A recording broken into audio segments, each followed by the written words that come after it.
So guys, तो देखिए मैं अभी डन में अभी मैं कलर में लगा ही रही हूँ। देखिए यहाँ पे मैं अभी इसको मैं फाड़ रही हूँ। ठीक है, मैं फाड़ देती हूँ, इसको मैं फाड़ दूँ थोड़ा सा, तो आप लोग बने रहिए। मैंने मेरे जो है कि हेयर जो है कि बहुत ज़्यादा ब्लैक हो गए हैं। ठीक है, बहुत ज़्यादा ब्लैक हो गए हैं। जैसे कि मैं वीडियो बना रही हूँ तो कुछ मतलब कि अच्छा नहीं आ रहा है, अच्छा नहीं दिख रहा है उसमें, मतलब ब्लैक ब्लैक पूरा दिख रहा है, पूरा ब्लैक। देखिए पूरा ब्लैक ब्लैक हो गया है।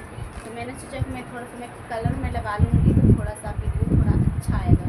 ठीक है, तो इसके लिए मैं कलर में हमेशा मैं लगाती हूँ, और महीने 2 महीने पे जो है कि कलर उतर जाता है, तो महीने 2 महीने पे कलर लगाना चाहिए बालों में।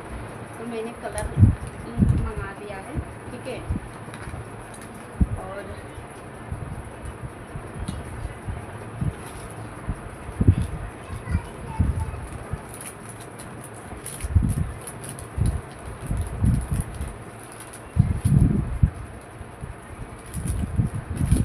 ठीक है, तो मैंने 10 रुपये वाला मैंने कलर मंगाया है। इसको मैं रख दूँगी, बाद में ये मैं लगा दूँगी।